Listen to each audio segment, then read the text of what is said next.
Oh, and you've got the lowdown on Portugal's preparations for their clash with Stephen Kenny's Ireland. Like, is the pain going to continue in 2 days' time when Republic of Ireland play Portugal? Like, the great thing is that, I guess, the Republic of Ireland probably go into this at a low enough base.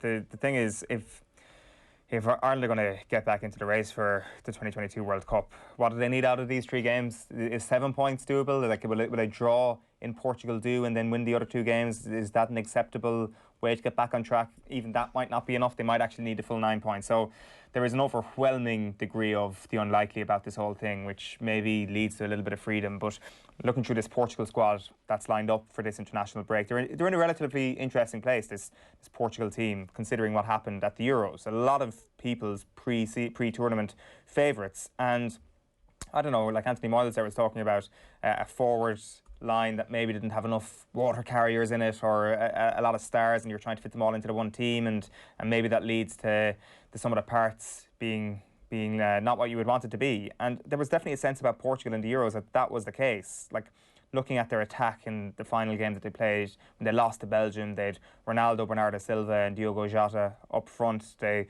brought Joao Felix and Bruno Fernandes off the bench in that game. And I guess if you're not getting Fernandes and Joao Felix into your starting team, are you actually getting the best out of it? I know Felix obviously had a very bad Euros and on form wasn't going to be picked, but it's interesting that they're faced with that problem of getting all these players into the same team. That the big news going into this will be Cristiano Ronaldo surpassing Ali Day if he scores against the Republic of Ireland.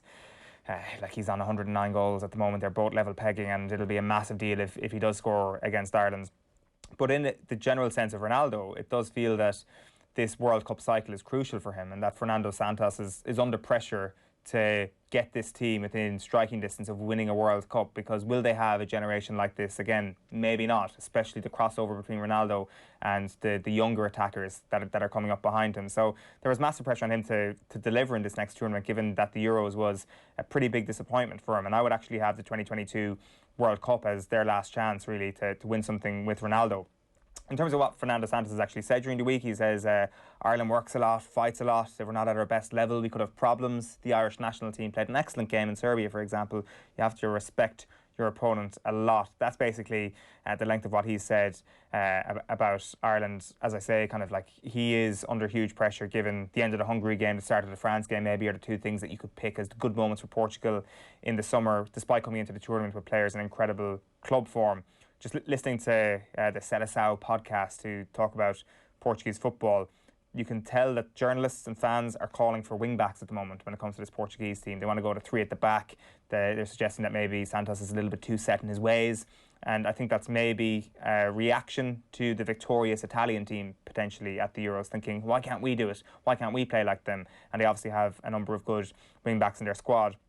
Now, the squad itself, Felix is injured, Renato Sanchez is injured. You're not going to have Nelson Semedo in there, Sergio Oliveira, William or Jose Font when it comes to their Euro squad. A couple of new faces in there, no one of huge note. There is this new goalkeeper who plays for Porto, Diogo Costa, and Gonçalo Inácio as well, who plays with Sporting, who turned 20 last week. He's been absolutely brilliant, and he's going to be a star to watch for the future. And then Diogo Costa is apparently the heir apparent between the sticks for Portugal, who are I guess will be looking for one over the next little while. Ricardo Pereira from Leicester City is now fully fit. He missed the Euros. He's back in the squad, and there's a couple of other new call-ups as well. So they're in really good shape. I mean, they're like the injuries that they have, they can absolutely live without Felix, for example, given he didn't even start that last game in the Euros. And they're going to be an absolutely awesome side. We know who the big stars are in that squad. Whether or not he's going to stick with the 4-3-3 that he played in the Euros remains to be seen. Okay, so what are you predicting? I'm just we've seen Tyrone, Portugal 5-1 on, Kerry 6-1 on, 7-1 on early in the week. Bigger, stranger things have happened just this week, Eoin. Yeah. No. And also the final comparison is also the COVID problems that Ireland are having compared to the COVID problems Tyrone are having. So the omens are good, if you want to use that analogy. The problem is Ireland are not. Who's going to be our Aaron McGinley to give us some confidence? I don't know. It's the honest truth. I think for this game, it's an absolute it's a pipe dream for Ireland to get a win. I don't necessarily think that Ireland are in a position or will ever be under Stephen Kenny in a position to maybe park the bus and hope for the best in a 0-0. Ireland will need to score to get something out of this game. Maybe with Shane Duffy back to his best and actually scoring goals for Brighton. That actually provides the opportunity for Ireland to start scoring goals as well. But that has been the big problem. That attack is misfiring. The quality isn't there in attack. Quality isn't there in midfield either, it seems, at the moment, to actually cause Portugal problems. It's going to be... The worry you'd have is if Ireland really try and go toe-to-toe with Portugal, what will happen? The real kind of positive note, and to go back to what Santos said, is that when Ireland have come up against good teams and have gone into really important games against good teams under Stephen Kenny, that's when the bright moments have come.